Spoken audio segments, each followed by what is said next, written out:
I did not want to be financially successful, however, at the expense of a mediocre family life. I didn't want to be I didn't want my marriage to be mediocre. I didn't want to be a mediocre dad.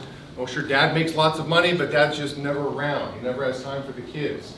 I wanted to be involved in my community. I wanted to be a good, member of my church. I wanted to, be successful in many areas of my life. So I took this topic of goal setting rather serious, and I was really asking the question, can you have it all? Like, or is it one of those things where it's kind of like, well, if you're going to be successful here, it comes at a sacrifice over there. Is it possible to have it all? And the answer, as I was discovering, is yes. It's not easy, but it is very possible. So I spent lots of time with, I call them the greats. Gary Paulson was a terrific mentor. Vera Quinn, Ken Goodnick. I wanted to set my goals. And I wanted to plan get into my weekly planning to be successful in many areas of my life. I want to throw a couple interesting stories too. I was also lucky enough, I guess living in LA for as long as I did, I ran into a lot of interesting people. Does anybody know the name Apollo Ono? And if I say Apollo Ono, what do you say? You'd probably say Subway. Figure skater. Well, not a figure skater. He'd be insulted if he heard you say that. He's a speed skater, okay? Back in the day, I don't know if it's true anymore, but he was the most, he had more medals in the Winter Olympics than anybody, okay, Apollo Ono. Most people today would see him on Subway commercials. But I had a rep in my office who grew up with Apollo Ono. And I'm like, oh, dude, you grew up with them? Like, they were at these skating camps in New York. Like, he was basically in a boarding school. It's like school and skating. Like, his whole life was around that. And so I'm like, I'd love to get some time with him. I'd love to know, how can you be that successful? Like, if there's 7 billion people on the planet and you're number 1 out of 7 billion, I want to know what you did and what your schedule looked like, what your goal setting looked like. And Apollo was kind enough to share with us. He hopped on a call and he walked through his Olympic schedule. And it was real interesting. He's like, listen, I'm a young guy. I need gaming time. I need video games. I'm just like every other American. And he had these little 15-minute slots. So he'd never binge game. He'd never be undisciplined and like, oh my goodness, 2 hours I've been doing this. No, he'd have a 15-minute schedule for gaming. He also had on his goals that he wouldn't eat a piece of pizza for the 4 years of training leading up to the Olympics. And he'd say that the pesky South Koreans, that was always his nemesis, the pesky South Koreans, he knew when he put his blade in the ice and he's getting ready to skate, he's looking over there at the South Koreans, he goes, I know you've had a slice of pizza or more in the last 4 years. I have not had a piece of pizza. I'm going to smoke you guys. Sometimes you won, sometimes you didn't, but that was interesting. Then I had a chance to spend some time with John Maxwell. So I was lucky enough to have lunch with John Maxwell a couple times. And so, of course, my question and my preparation was some of the stuff I'm delivering here today. Like, how do you set your goals? How do you do your planning? I'm just real curious. You're at the height of your game. He's got the largest section of Barnes & Nobles than anybody. Right, so he's got 100 books, in Barnes & Noble. And so he said something that I had never heard anybody else say in their time management. Him and his assistant, Linda Eggers, would take 2 days, okay? And you don't have to take notes on this. I'm just trying to let you know how obsessed I've been on this topic, and I'm going to unload a bunch of stuff on you here. But they'd spend 2 days, like 10 hours a day times 2, to plan the next 40 days of his life. Like, wow, so 2 days of like, okay, we're looking at the calendar, we got them up on the walls, okay, I've got 3 kids, I've got 9 grandkids, these people are important to me, we need to put time in, where I don't look like I'm racing, I'm like, hey, I got an appointment with my grandchild. No, he's got the window of time with his grandchild, and time's going to slow down. So I thought that was really interesting, and so I just want to give you guys kind of a 30,000-foot flyover of what I've been doing. I kind of grappled once I got this topic. I'm like, I'm going to do one of 2 things. I'm either going to give you guys a system that you can all adopt, or I'm just going to share with you what I've been doing, and you can take it or leave it for whatever you want. But again, when I asked John Maxwell what he did, he didn't give me some cookie cut or something to say, oh, Jamie, just do this and you'll be successful. He's like, okay, you might find it weird, but I spent 2 days and then I planned 40, so I'm just going to give you guys a 30,000-foot flyover what I do. Obviously, I would recommend it to anybody. My children are the first I'm recommending this to, and they're in the habit of doing this stuff. But again, for years, I've been studying this particular topic, and I'm going to share with you guys what I'm doing. Is that fair? Yeah. So the first thing I want to do, and I'm glad I hung on to this, okay? I reference this quite a bit. So this little sucker, it's a little pyramid, okay? This came from my first 7 Habits of Highly Effective People class that I went to. And I know you can't see the words, but it's a little pyramid that everybody gets because we all get caught up into like the top of the pyramid says plan daily. You guys walk in every day with a plan. You're going to execute, you got goals, you got a plan. The next piece of the pyramid is plan weekly. The next area of the pyramid is set goals. And the bottom of the pyramid is identify values. Okay, so this was the premise, the structure behind the seminar. I'm like, well, I didn't come to a set values seminar with Stephen Covey. I came with, I want to know how to put first things first. How can you be effective with, your planning and your goal setting? And they spent a lot of time on this identify values. So I want to give you guys a little system that I've been doing for a while. So if you go to Amazon and you look for the values cards, okay, you'll find something like this will pop up. Okay, the values cards. I went to a John Maxwell seminar. He did something very similar. The Maxwell cards, and I'm going to tell you an exercise that John did with all of us. So there's around 3,000 of us at the seminar. He says, okay, underneath your chair is a deck of cards. Everybody whip out your deck of cards. So everybody's like, oh, gee, we got a deck of cards from John Maxwell. So he says, with this deck of cards, they've all got values, right? Honesty, being truthful, sincere, perfection, reaches the highest attainable standard, details, right? So you've got all these cards. Exercise number 1, go through the cards, identify what you stand for, who you are, and discard the others. Everybody go. Okay, so left, right, okay, that's me, that's not me, that's me, that's not me. So we go through the exercise, you got half your cards. He says, okay, put the cards in the box, you're done. He says, now, take the cards that you have and narrow it down to your top 10. And you could hear some groans coming from the crowd. Like, oh, top 10. Okay, well, they're all me, but this one's more important. Okay, got it. This one's less important. Okay, got it. You're going through the exercise. Okay, discard the ones that aren't you. You've got 10 cards. Now narrow it down to 5. And the groans got louder. Oh, really narrow it down. You got 10. How do I say no to, like, honesty? Well, I don't want to say, oh, but this one's more important, right? So you narrow it down to 5. Okay, guys, narrow it down, because the last time narrow it down to 3. Groans were at the peak. I almost felt like people were going to walk out of the seminar just because they were so frustrated. But it was interesting, once you came down to your top 3 cards, that is interesting. And it reminded me of something that came out of that 7 Habits seminar, where they said, listen, your values are exposed through your daily decisions. I'm like, well, that's a powerful statement. Your values are exposed through your daily decisions. Like Sebastian says, people do what they value most. That's another way to say it. And so I think before you get into the act of doing, I want to start this speech off with, hey, listen, at the bottom of that pyramid is identify values. It may be well worth your time. I did this exercise with my kids, okay? And it's going to change over time. I don't think my 6-year-old is going to have the same answers 10 years later by any means. But I think it'd be good for you guys to invest in a set of value cards, okay? Go on Amazon, you can find them, do this exercise. And it's a great team exercise too, to know the people on your team, what do they value most? It might give you some indicators on how to coach them. It might tell you, hey, what's important to you? Maybe I should be a little sensitive to what's important to you, because what's important to me might not be important to you, but I should know what's important to you. I should know what your values are. So I want to start with that. Let's keep going. Then I'm going to have 2 documents. Stephen Garcia left. He's going to hand out a couple things for me. But I'm going to be referencing 2 documents here, okay? The weekly planning document and the goal sheet. These are 2 documents that I have been working on for 20 some years, been fine tuning. If you want a digital copy of this, you're going to email me and I'll reply back with these 2 documents.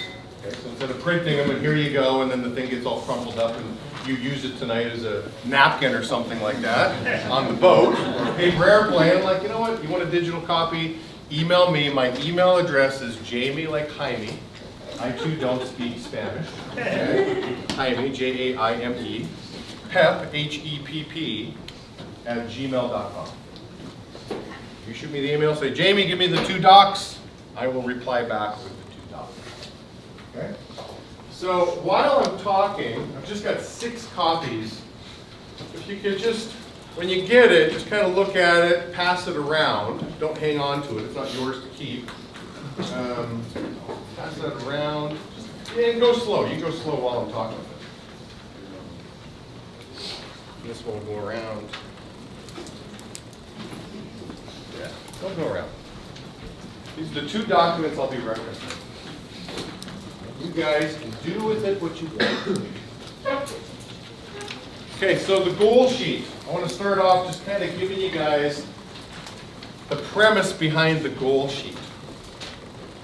Okay? Again, I'm calling this a flyover. I don't have a lot of time. I think I'm going to be done in around 20 minutes or so. I want to leave a little bit of time for Q&A. But I just want to give you some highlights to this goal sheet that I think emphasize the mentality behind it.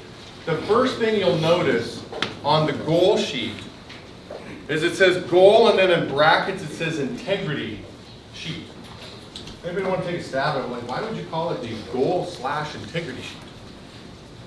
What does goals and integrity have to do with each other? Like, I want to be a person of my word. More to myself than to anybody else. How many of you guys have seen Dumb and Dumber? Okay. One of my favorite scenes in Dumb and Dumber, right, is, you know, a guy finally opens up the briefcase and there's a bunch of Post-it notes in there. Sound familiar? Yeah. A bunch of IOUs. And then Lloyd Christmas, Jim Carrey, he's like, oh, might want to hang on to this one. I think it was the Lamborghini for like $275,000. Might want to hang on to this one. It's an IOU for $275,000. I've always wanted to have, I mean, I know this is a little crazy, but I've always wanted somebody to go to Wells Fargo, the bank that I use, and say, hey, I'd like to make a deposit, please. I've got a sticky note here I'd like to deposit. And look at you like, what are you, some kind of crazy person? No, but it's from Jamie Hepp. It's an IOU for like $100. Oh, that's from Jamie Hepp? Oh yeah, we'll deposit that for you. Now, that'll never happen, but I want that reputation that I'm a man of my word. So when I grab that goal sheet, I am not loosey-goosey with that goal sheet. I look at that goal sheet like, hey, if I etch this, it's like me taking a tablet and I'm going to etch this thing, this is going to happen. I would need to have integrity and follow through and character with my goal. That's why it's called the goal and integrity sheet. Okay? You'll notice on the goal sheet, right, there's a section called sharpen the saw. Now what I want to do, again, what I do for myself, people in my office, I want to develop a whole person doing a whole position. Now when I say whole, well, what's a whole person? Well, humans have 4 basic human needs. To live, to love, to learn, and to leave a legacy. Right? Physical, social, emotional, mental, and spiritual. And most companies only fulfill one of the 4 human needs. Anybody want to take a stab at what that is? Like most companies, you got a job, and the company's going to provide you with one of your 4 needs. Physical. They're going to give you money, and you'll be able to put a roof over your head, food, you know, on the table. But most companies don't put emphasis on the other areas. And I think a big differentiator for the value that we can bring to the table in the world of team building is, hey, listen, we care about the whole person, the whole package. And so we want to see you succeed in all these areas of your life. And I'm telling you, people are going to appreciate that. If you're looking out for people's spiritual needs, I mean, I like doing charity events with people, and they always come out of those events like, oh, dude, that was so awesome. We're giving back to the community. I mean, that's fulfilling a spiritual need. Mental needs, book clubs, social, emotional needs, hopping on some boats and cruise around in the harbor, right? But that's what Sharpen the Saw is all about. The self-development piece, right? If you don't own your self-development, if you don't own what you're going to grow in, who does own it exactly? Well, the answer is your school and your students. They own it. Your parents, your boss. Well, I don't want to outsource that. I want to own it. I want to grow in the areas that are important to me, not what's important to you. Remember all the book assignments I was given in school? I mean, I always found that boring, but as soon as I came into a business like this, I became like a crazy reader because I get to pick the subjects, I get to pick the books. I own the development. You'll notice a piece on there called growth. Okay, like talent scouting. If you see the sheet going around, well, what's this all about? You've got some sales goals and production. I get that. Everybody's got that on their goal sheet. But why do we have these, talent scouting goals? Well, I think most of you know who Patrick Bet-David is. That name sound familiar? PBD, something they call PBD. So I was lucky enough at a young age. We became friends at a very young age. So I was friends with Pat when he was in his early 20s before he had anything. He started his business, and for the most part, I'm a rookie owner starting my business. And Pat and I would go out for lunches, breakfast, dinners. And the frustrating thing for me, hanging out with the young, ambitious go-getter Patrick Bet-David, was if it was an hour-long dinner, it would always take 3 hours. Because the waiter who's coming around, Pat's like, well, how long have you been working here? You're really good at what you're doing. You ever thought of supplementing your income? Have you ever thought of getting involved in the financial services industry? And I'm like, Pat, right here, baby. Me and you, we're having dinner. Leave the waiter alone. The table beside us. He's harassing the table beside us. Hey, how you doing? How long have you been coming to this restaurant? Have you ever thought of supplementing your income? I'm like, Pat. I was expecting somebody to lose their mind on him. Nobody ever lost their mind on Pat, but he was always pitching. He was always recruiting. And his mindset was, I'm growing my business. So if you as a leader, you've got your goal sheet and you've got your target on production, there's a really high chance you're going to achieve that. And if the thought of growing the crew isn't entering your mind, there's also a high probability of you achieving that. I need studs on my team. The business becomes a lot more fun when you can start multiplying the business. So I need to be obsessed, like PBD was, with growth, and that's why that area is on there on talent scouting. Don't wait for somebody to introduce you to Mr. or Mrs. Right on your team. You go get them. What's stopping you from reaching out and talking to people? You guys are in stores all the time talking to people coming and going. When I lived in Minneapolis, one of the best recruits we ever had was somebody that came in that got pitched by one of our reps on a cell phone, and he's like, next thing you know, we're in negotiations with this guy to quit his job and come work with us, and he was one of the best talent scouting situations that we have. Then the weekly planning doc, again, I'm just giving you a flyover on this stuff. I don't want to get into too much detail. But it starts off with reflection. Ask yourself the tough questions. Ask others the tough questions. There's a great quote that I came across a couple years ago that just really stuck with me, and I find myself regurgitating this a lot. It's a Norman Vincent Peale quote, and he says, the problem with most of us is that we'd rather be ruined by praise than saved by criticism. When I read that, I paused on it, I'm like, yeah, that sounds like the problem with me. I like praise. I like hearing job well done. I don't like criticism. But saved by criticism? Yeah, saved by criticism. We've got to be, reaching out and asking people, what do you think I can be working on? I mean, I think it's a great question that leaders should be asking owners every week when you get into your time to plan process. Hey, what do you think I need to work on? It's a great question. Having mentors in your life, you can ask that question. What do you think I need to work on? Planning, what are the most important things to focus on? The schedule. Here's the relationship that I have with my schedule. So again, John Maxwell, right? His attitude's similar. His is a little bit different. 2 days he does his planning, and then 40 days of execution. The way I look at it, when I do the planning, You've got 168 hours in a week, right? 24 times 7 is 168. I am the boss. I am the architect of the calendar for, let's say it takes 1 hour. It doesn't take an hour. It's going to be 20 minutes, 30 minutes, but I'm the boss. I decide what happens when.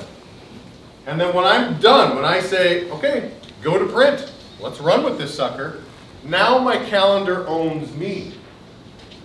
It was interesting. I was always the guy when it came to working out. I'd always make game day decisions. Right? The alarm would go off, like, okay, I know I'm supposed to work out. I don't feel like it. And too many times I'd be the bum that just wouldn't get out of bed because I didn't feel like it. Once I started scheduling the working out like it was an appointment, again, I'm the master, I'm the architect, and okay, I own it, then the calendar owns me. It was interesting how I got my butt out of bed. I wasn't allowed to make game day decisions anymore.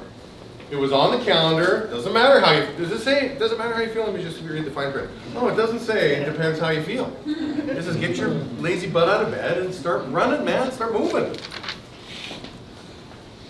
I own it for an hour. It owns me for the next 167. Preparation. You'll see that in the weekly planning document. Here's something I heard many moons ago, and I thought this was interesting. Gary Paulson, who you'll hear from. He said to me, he says, it's been said, people don't care how much you know until they know how much you care. He says that may or may not be true. I had never heard anybody challenge that quote before. You've all heard that quote. Oh, people don't care how much you know until they know how much you care. Well, Gary would say, that may or may not be true, but this I know to be true. When you prepare, people know you care.